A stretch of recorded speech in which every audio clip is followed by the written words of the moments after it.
Assalamualaikum warahmatullahi wabarakatuh. Bismillahi walhamdulillah wa la hawla wa la quwwata illa billah. Salatu wa salaman ala rasulillah Sayyidina Muhammadin ibn Abdullah wa ala alihi wa ashabihi wa mawala. Amma ba'du fa ya ayyuhal muslimun usi nafsi wa iyyakum bittaqwallah. Allahumma zid Allahumma zidna ilman warzuqna fahman wa alhiqna bis salihin. Amin ya rabbal alamin. Alhamdulillah, kita bersyukur kepada Allah SWT atas segala nikmat rahmat yang selalu kita nikmati, yang dicurahkan kepada kita, dan mudah-mudahan amal kita pagi hari ini selalu bertambah-tambah dan disaksikan oleh malaikat pagi hari ini. Amin ya rabbal alamin. Salawat dan salam untuk junjungan kita Nabi Muhammad. Allahumma salli ala sayyidina Muhammad wa ala ali sayyidina Muhammad.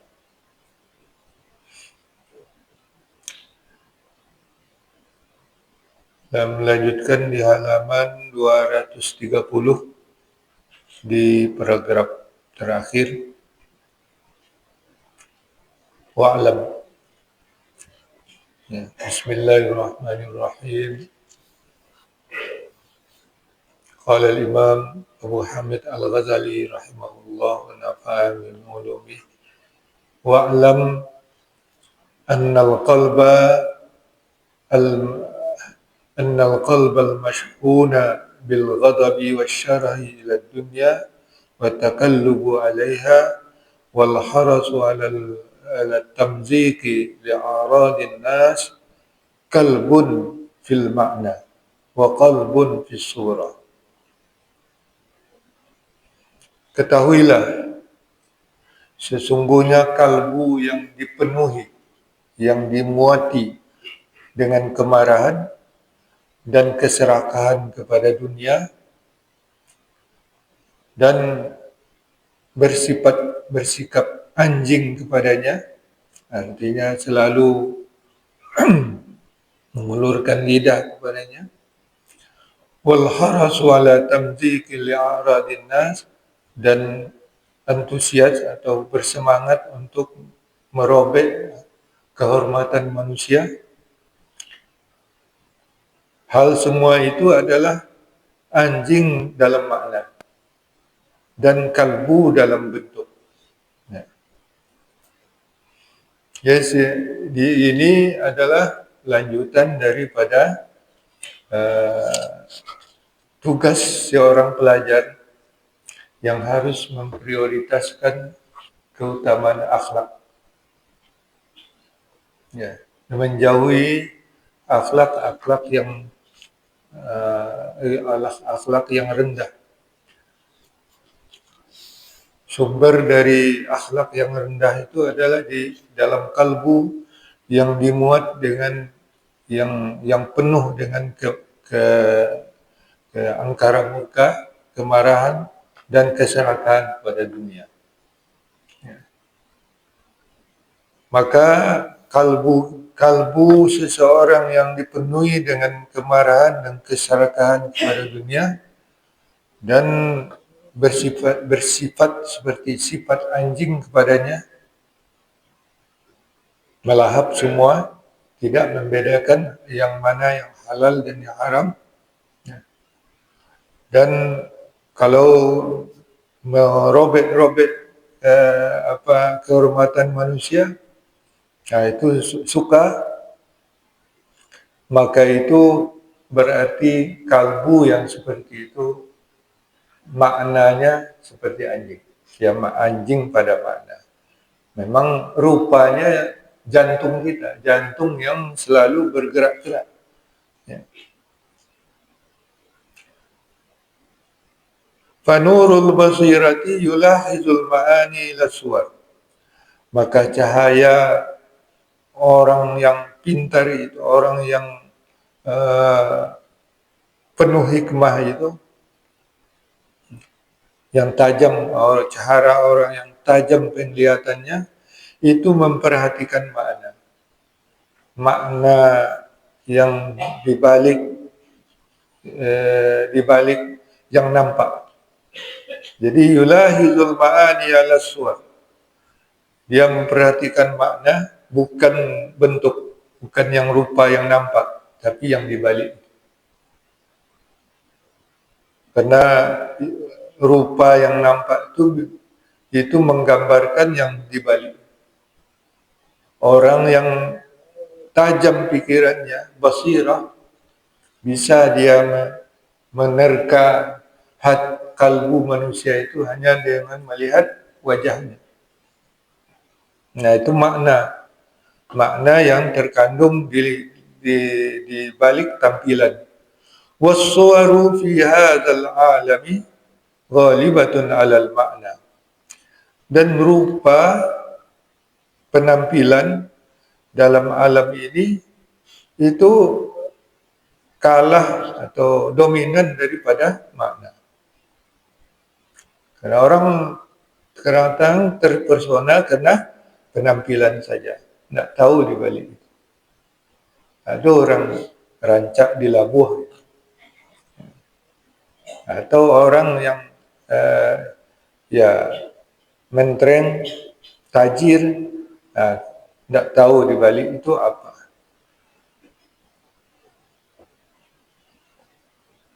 Wal ma'ani batinatun fiha. Dan makna itu adalah yang tersembunyi, yang batin di sebaliknya, di sebalik penampilan itu. Wa fil akhirati tattabi'u suwaral ma'ani wa taglibul ma'ani. Ya. Dan pada akhirat itu dia mengikutlah rupa-rupa makna. Tattabi'ul suwaru al-ma'aniyah. Di akhirat itu nanti penampilan itu mengikut makna.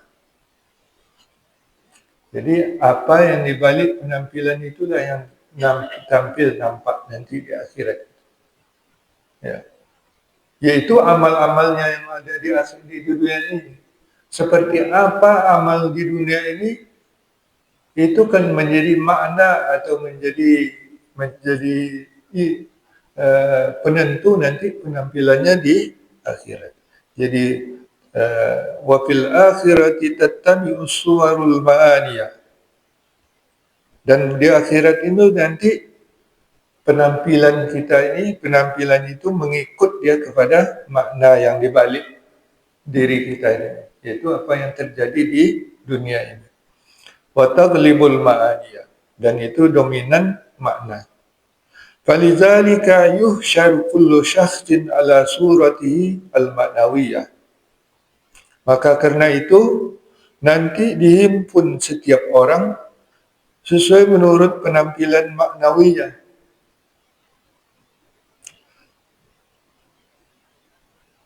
Maka fayuhsyarul mumazziku li'aradin nas kalban dariyat. Ya. Maka nanti orang yang suka merobek kehormatan manusia, yang meruntuhkan maruah manusia, itu akan dihimpun nanti, fayuhsyaru, akan dihimpun nanti di hari kiamat seperti apa? Kalban dariyat, seperti anjing yang galak. Galak bahasa Indonesia ya, bukan bergalak bahasa awak. Apa kalau bahasa awak tu anjing galak tu apa? Anjing pahlawan. Apa anjing?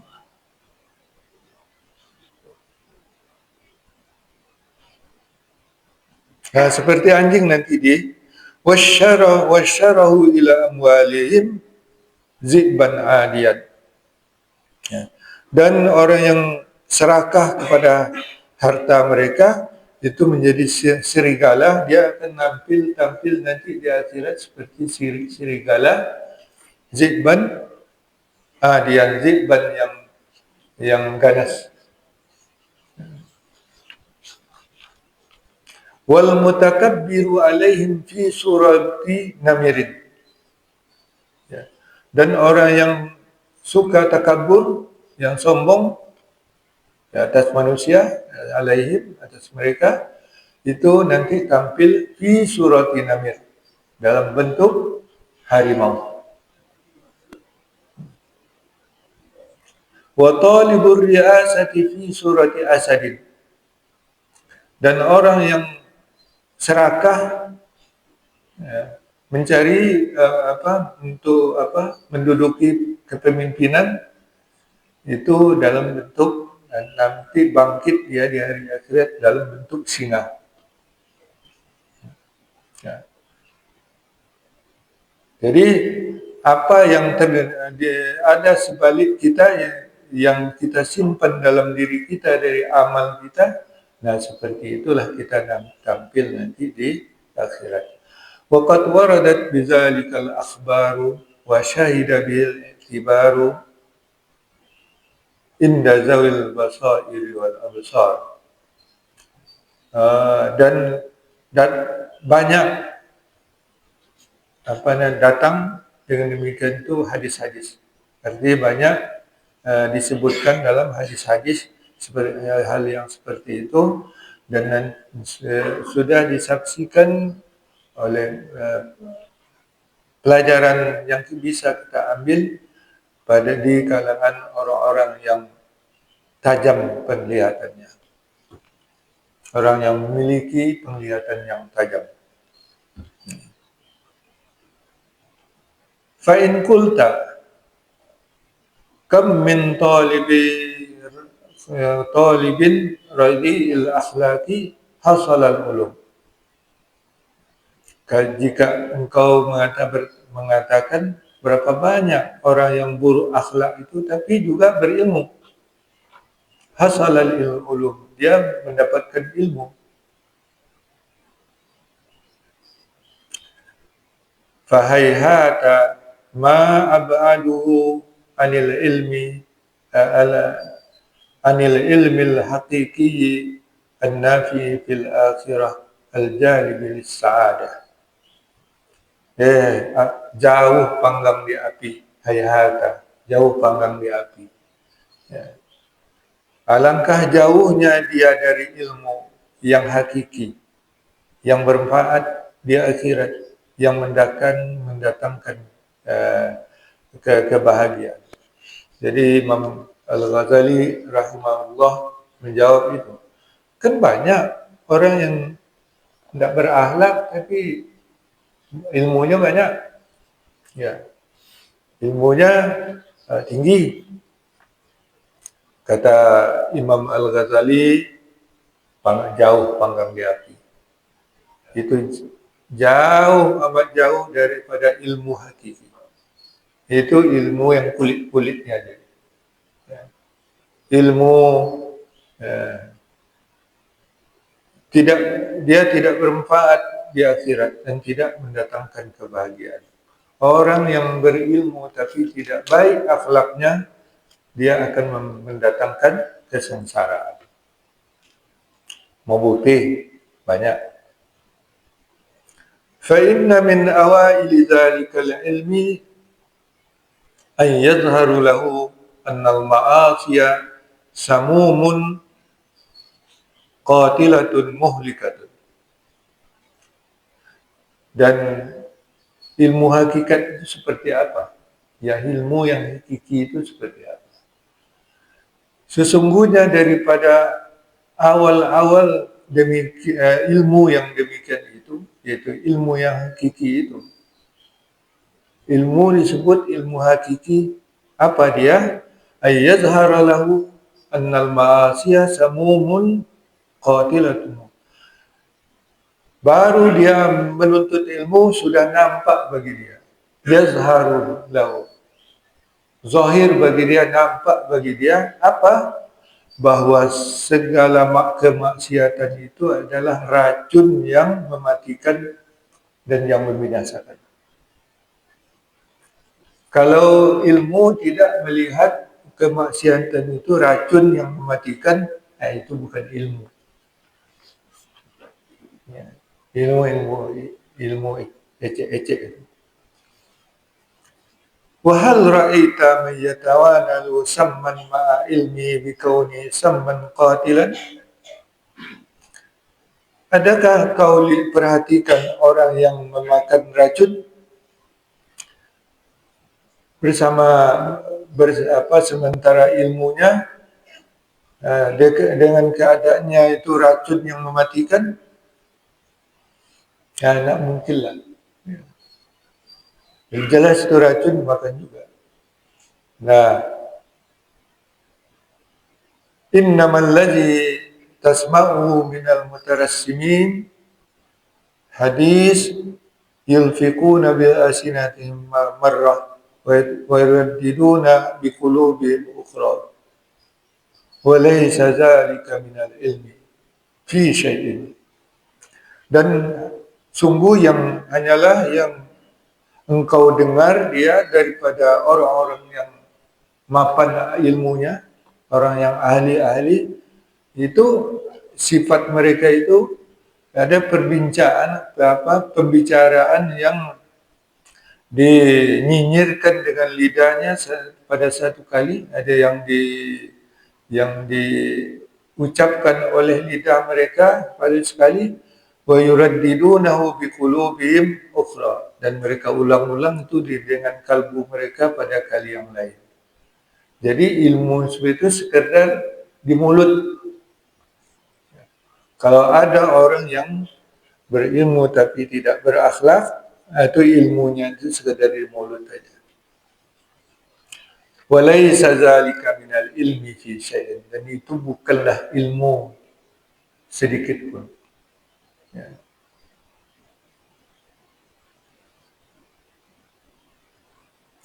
Qala Ibnu Mas'ud radhiyallahu anhu, "Laisa al-ilmu bi kasratir riwayah, innamal ilmu nurun yuqzafu fil qalbi." Ibnu Mas'ud radhiyallahu anhu berkata,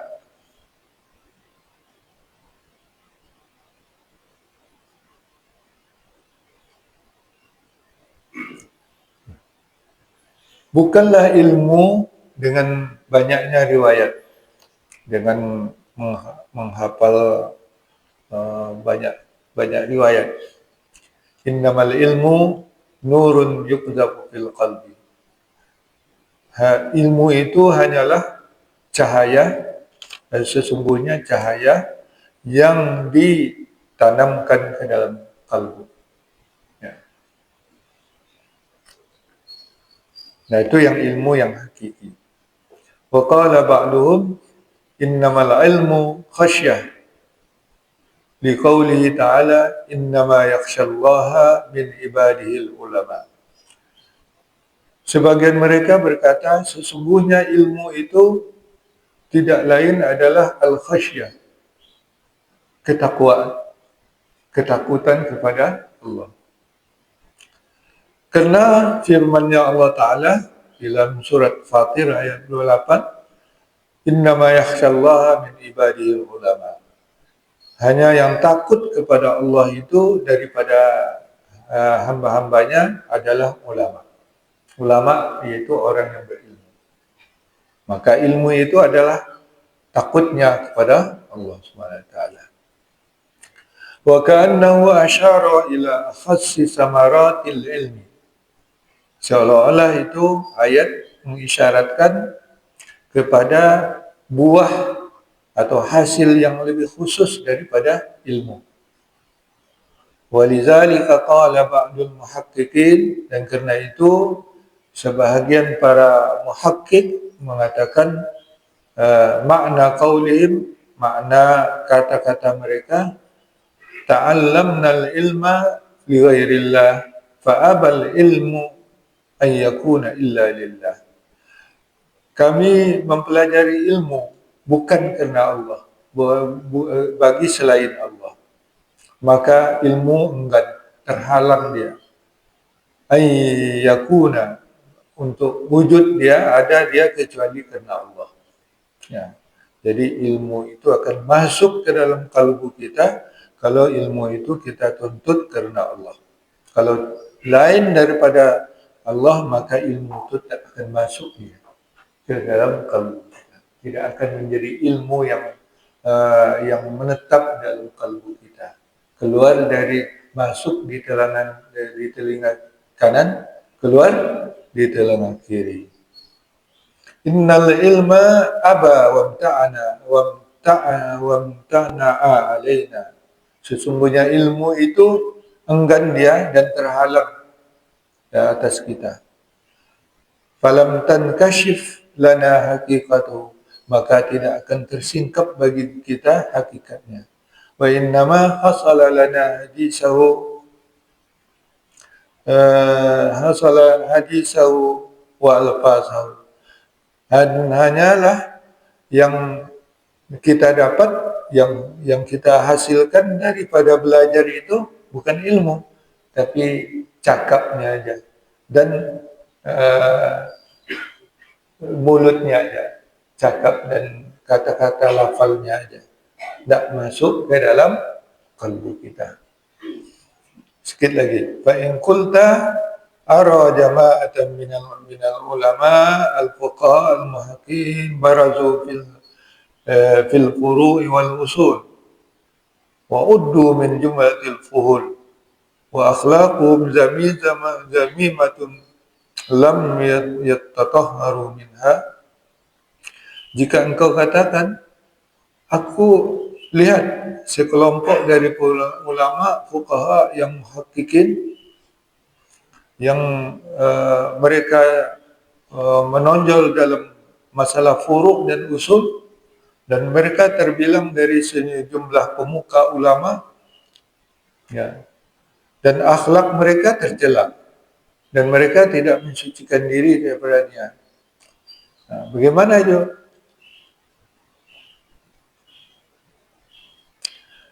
Iza arafta maratibal ulum wa arafta ilmal akhirah istabana laka anna mashtaghalu bihi qalilul ghana min haitsu kaunihi ilman. Kalau ada hal yang seperti itu, maka bisa dikatakan apabila engkau mengetahui martabat ilmu, level-level, peringkat-peringkat ilmu itu, makam-makamnya, dan engkau mengetahui ilmu akhirat, istabana laka, maka akan nyatalah bagi engkau bahwa apa yang mereka sibukkan dengan ilmu itu qalilul ghana, sedikit manfaat dari segi keadaannya itu sebagai ilmu. Ya, walaupun mereka tersohor, ceramah-ceramahnya viral, ya, tapi kalau dia tidak menjaga akhlaknya, maka ilmunya itu tidak akan masuk ke dalam kalbu manusia. Hanya sekedar dengar. Kalau melawak, sekedar lawak. Setelah itu habis, tidak lanjut.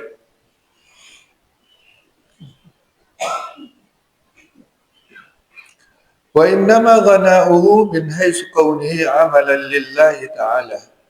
Idza qusida bi taqarrub ila Allah ta'ala. Dan manfaatnya itu hanyalah akan ada kalau dia keadaannya itu beramal atau amal karena Allah Ta'ala. Apabila dimaksudkan dia dengan taqarrub, mendekatkan diri kepada Allah Ta'ala. Waqad sabaqat ila hadhi isyarah wa sayatika fihi mazid bayanun wa idahun insyaallah ta'ala. Dan sungguh sudah lewat isyarat pada ini, ya, tentang ilmu kemarin, dan akan disajikan kepada engkau padanya tambahan penjelasan, mazid bayanin wa idahin. Wa sayatika fi mazid bayanin wa idahin. InsyaAllah ta'ala nanti akan dijelaskan oleh musannif penjelasan yang lebih lanjut insyaAllah ta'ala. Nah, itulah yang disampaikan dalam hal ini tugas pertama seorang pelajar, seorang yang menuntut ilmu harus membersihkan dirinya daripada akhlak yang buruk. Ya. Kalau tidak, maka ilmu itu tidak akan lengket kepada dia. Wallahu a'lam bishawab. Ya. Fase-fase yang kita lalui yang kita lakukan mulai dari yaumil masar, yaumil hisab, yaumil mizan, dan juga yaumil jazaa. Pada yaumil masar kita kan dikumpulkan oleh Allah sesuai dengan keadaan kalau kita masing-masing. Ada yang dikumpulkan dengan seperti mukanya bercahaya seperti bulan purnama, ada yang berwujud monyet, ada yang berwujud babi, serigala, harimau dan lain-lain. Jadi di masa sendiri sudah terbuka rahasia kita, mana kita nanti akan berada, surga atau neraka. Iya. Orang lain sudah tahu. Sudah tahu. Jadi situlah penyesalannya. Kita bangkit dan tahu kondisi kita. Ya hasrat awal misalnya aku. Ya laitani kuntu turaba. Wahai kiranya aku akan jadi tanah aja lah.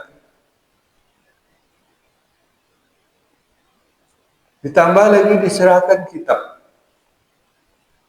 Ada orang yang kitab itu menerima dengan tangan kanannya. Tapi ada yang diserahkan dari belakang. Ini apa? Diambil diserahkan dari belakang atau dari kiri. Itu sudah alamat. Jadi sudah tahu dan penyesalan demi penyesalan sampai nanti ke neraka. Di neraka lebih menyesal lagi. Wahum yastarikhuna fiha. Rabbana akhrijna na'mal salihan ghairal ladzi kunna na'mal. Mereka berteriak-teriak di dalam neraka ini. Wahai Tuhan kami, kembalikanlah kami akan beramal soleh selain dari yang pernah kami amalkan di dunia. Ya apalagi yang nak dikata. Jadi begitu kita berbangkit, penyesalan itu sudah datang.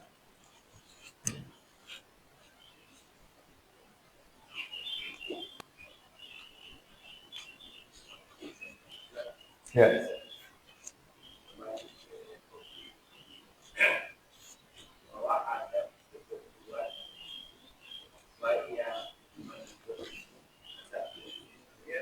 Ya.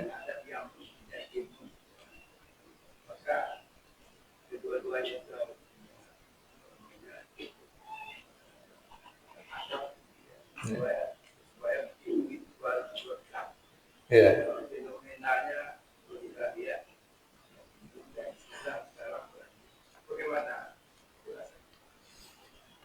Ya itulah. Jadi kalau suatu disampaikan tidak berkesan, tidak ada kesannya bagi kita. Berarti kita menuntut ilmu itu ada masalah. Ilmu itu enggak masuk ke dalam kalbu kita. Nah itu dapat kita rasakan. Dan itu banyak sekarang.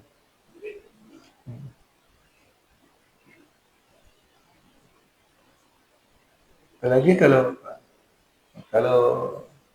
khutbah Jumat orang kata almarhum Pak itu keluar yakin.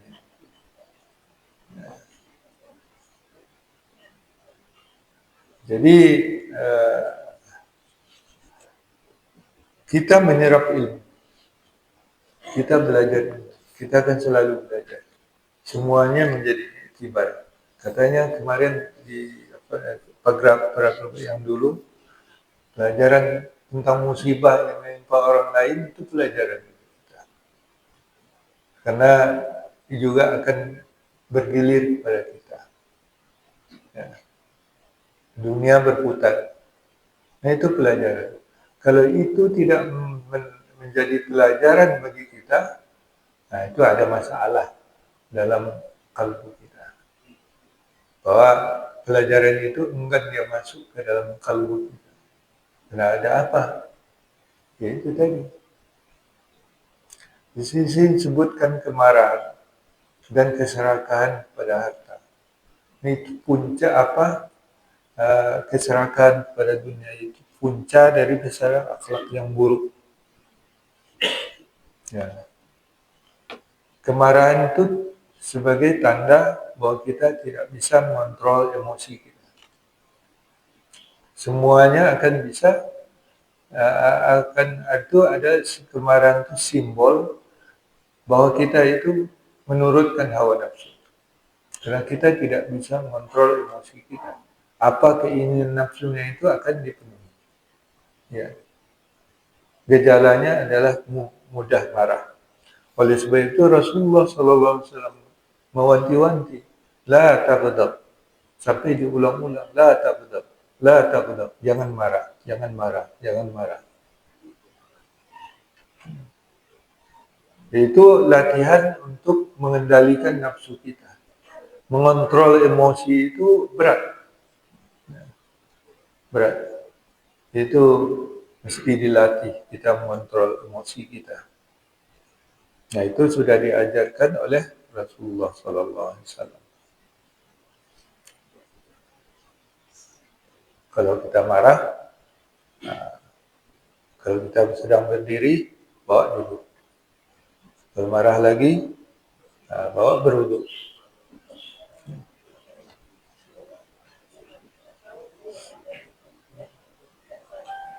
Itu tidak lain latihan untuk mengontrol emosi kita. Supaya kita juga mampu mengontrol emosi kita terhadap keserakahan pada dunia.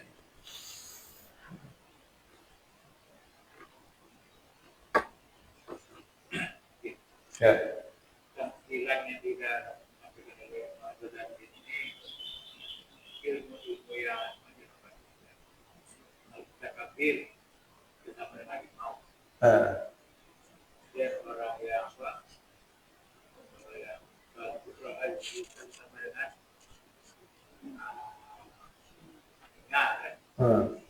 ini yang buruk-buruk aja yang kalau yang baik-baik mana gitu. Ya, itu kan peringatan. Ini kan membersihkan diri di akhlak yang buruk. Maka yang buruk-buruk itulah yang disebut sini. Supaya kita terhindar. Kalau yang baik-baik kan banyak. Nah, ya. Tidak perlu disebutkan lagi. Nah, innama yakhshallaha min ibadiyil ulama. Tentu di akhirat nanti akan cemerlanglah dia bangkit.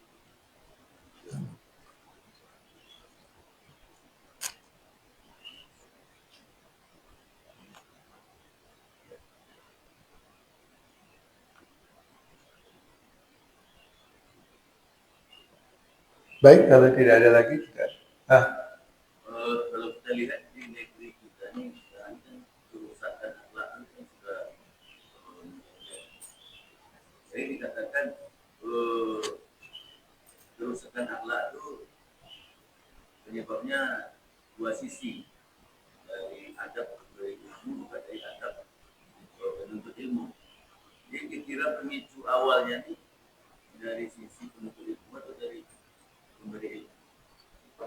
Ya mungkin kedua-duanya. Yang pertama memang di rumah, karena akhlak itu dibentuk sejak awal di rumah, ketika anak lahir. Ya. Bagaimana dia anak-anak yang di rumahnya dibiasakan untuk membuang sampah di tempatnya. Nanti keluar dia cari tempat sampah. Jadi kalau anak-anak yang tidak dibiasa itu biasanya kalau anak-anak sampah buang sampah, meminum apa itu enak aja dia buang. Kenapa? Karena di rumahnya tidak dilatih, tidak terbiasa, tidak dibiasakan seperti itu. Nah, itulah contohnya. Contoh yang mungkin kenapa ada sampah di situ? Karena dibuang itu. Ya orang kalau mobil mengkilat enaknya buang sampah keluar. Karena tidak diadapkan. Nah itu namanya peradaban. Peradaban. Peradaban itu ya orang beradab di situ.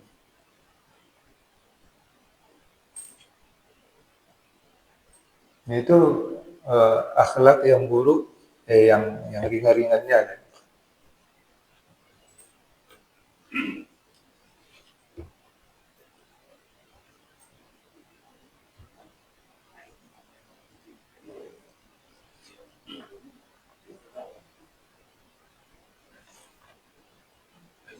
Ya, Teringat saya ketika di kampung waktu kecil menuntut ilmu. Guru saya itu kan paman. Jadi dia ngajar ngaji itu tidak ada mengharap apa-apa. Jadi kami itu paling masa itu olah minyak tanah nanti kasihkan. Terus besoknya bawa kelapa, lakukan bawa rumahnya. Terus beras semuanya. Dan rasa kesegana kemudian yang mengajar ngaji ini dia tidak berharap tidak ada sedikit pun untuk mencari keduniaan keistimewaan. Kalaupun hari raya kadang-kadang bagi-bagi zakat fitrah. Kamu zakatlah ke guru itu zakat itu. Kalau ibu nanti zakat ke yang dan adab terasa keberkahan itu karena guru itu tidak ya, mungkin yang hubungannya dengan kaki sebelumnya memang miskin dia tapi mungkin kayanya di langit dunia dan itu memang yang terangkat dalam Republik Surabaya sekarang yang mengajarkan itu dalam tidak ikhlas hanya sekedar mengajarkan tidak mirip dan tidak hanya sekedar melaksanakan tugas dan berharap kesenangan dunia dan kekayaan fenomena itu ingat saja dengan kita gimana ya jadi memang gitu kalau guru-guru kita dulu gitu. Ya nggak ada honor, nggak ada honor yang diambil. Dan mereka yang bertani, yang berdagang, untuk ngajar ngaji kan malam maghrib ngaji. Kalau disuruh ke masjid, di masjid nggak ada itu. Mereka memang yang mengajarkan apa yang mereka bisa ajarkan, mengaji. Ya guru-guru kita tidak seperti itu.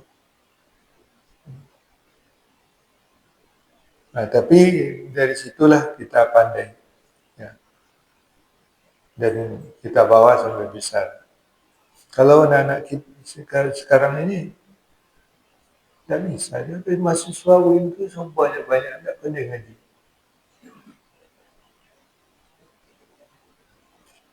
Yang dari madrasah atau pondok, nah, lumayan lah. Yang dari SMA, dari sekolah kejuruan, itu banyak sekali tidak pandai ngaji. Jadi jangan heran nanti alumni UIN itu tidak pandai ngaji itu banyak.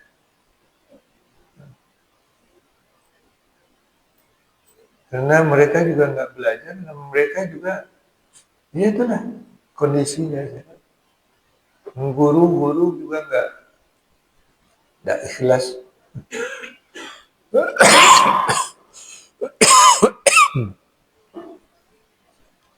Ya,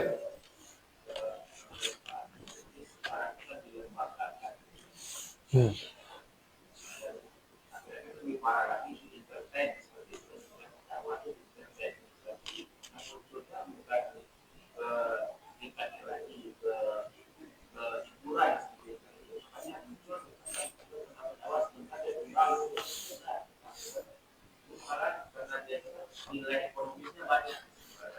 Ya.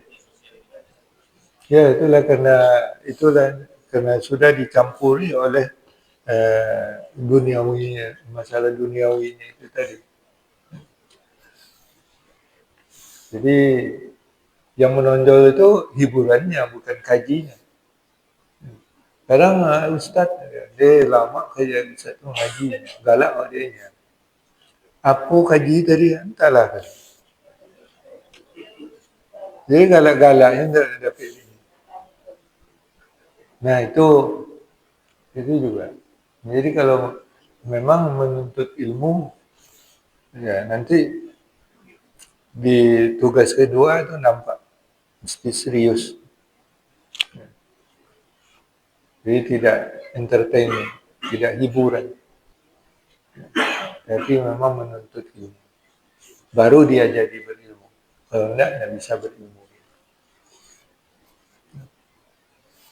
Baik, sudah siang mungkin itu. Mudah-mudahan ada menjadi pengetahuan bagi kita. Ya, kalau bisa ya bisa kita coba juga diterapkan pada diri kita masing-masing. Mudah-mudahan insyaAllah dimudahkan oleh Allah. Amin ya rabbal alamin. Subhanakallah wa bihamdika asyhadu an la ilaha anta astaghfiruka wa atubu ilaik. Wallahu waliyut taufiq wal hidayah wal afu minkum. Wassalamu alaikum warahmatullahi wabarakatuh.